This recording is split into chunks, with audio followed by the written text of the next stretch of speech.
নমস্কার, পল্লবীর রান্নাঘরে আপনাদের সবাইকে জানাই আন্তরিক শুভেচ্ছা। আজ আমি আপনাদের সাথে বাচ্চাদের অতি প্রিয় একটি রেসিপি শেয়ার করতে যাচ্ছি। সেটি হচ্ছে চিকেন দিয়ে ম্যাগির স্যুপ রেসিপি। এই রেসিপিটি করার জন্য আমি কিছু সবজি নিয়েছি। সেটি হচ্ছে বিনস এবং ব্রোকলি। আমাদের ঘরে বিনস এবং ব্রোকলি ছিল, সেগুলো দিয়েই আমি এই রেসিপিটি করব। আপনারা চাইলে ফুলকপি গাজর দিয়েও করতে পারেন। এই রেসিপিটি করার জন্য লাগবে চিকেন। আমি কিছুটা বোনলেস চিকেন নিয়েছি। চিকেন এবং সবজি দিয়ে যেহেতু এই রেসিপিটি করা হচ্ছে, এটি খুবই হেলদি একটি রেসিপি। পরিবারের সবাই এই রেসিপিটি খুবই পছন্দ করবে বলে আমি মনে করি। তার জন্য আমি সবজিগুলোকে এরকম ছোট ছোট টুকরো করে কেটে নিচ্ছি।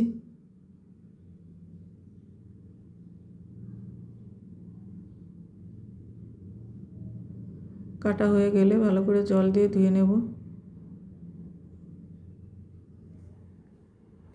এই রেসিপিটি করতে সময়ও খুবই কম লাগে।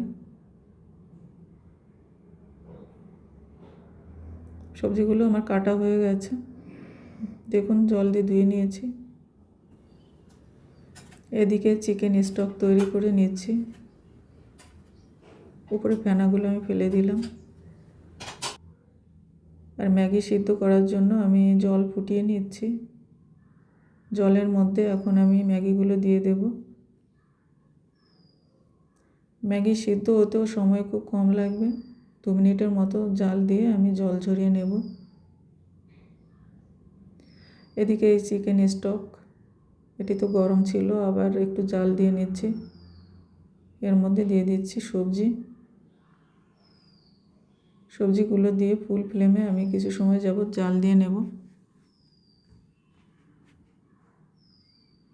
ব্রোকলি সিদ্ধ হতে সময় খুবই কম লাগে। এবার দিয়ে দিচ্ছি চিকেনগুলোকে কাঁটা চামচ দিয়ে আমি একটু ছাড়িয়ে নিয়েছি।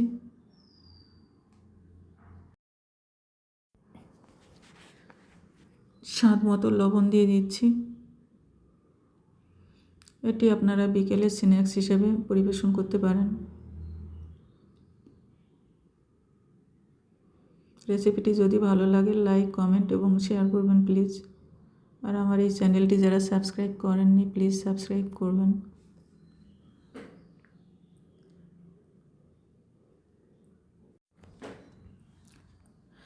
সবজিগুলো সিদ্ধ হয়েছে কিনা সেটি চেক করে নিচ্ছি।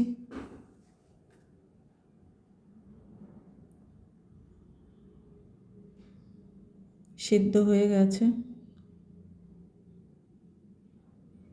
এবার দিয়ে দিচ্ছি গোলমরিচের গুঁড়ো।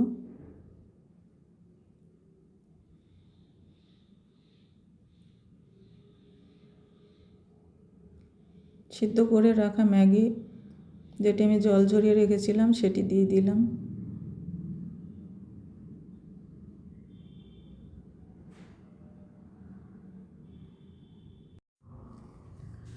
এখন হাই ফ্লেমে কিছু সময় যাবত জাল দিয়ে এর মধ্যে আমি দিয়ে দেব ম্যাগি মশলা।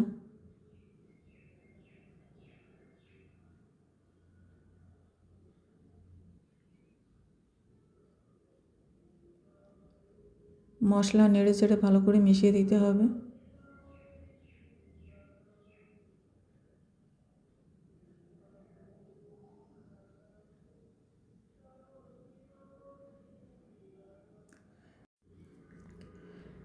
তৈরি হয়ে গেল আমার চিকেন দিয়ে ম্যাগির স্যুপ। এটি আপনারা বাড়িতে তৈরি করে কেমন হলো কমেন্ট করে অবশ্যই জানাবেন। আজ এ পর্যন্ত। আপনারা ভালো থাকবেন, সুস্থ থাকবেন। গরম গরম এটি পরিবেশন করুন কাঁটা চামচের সাহায্যে। নমস্কার সবাইকে। দেখা হবে আরেকটি নতুন রেসিপির সাথে। ধন্যবাদ।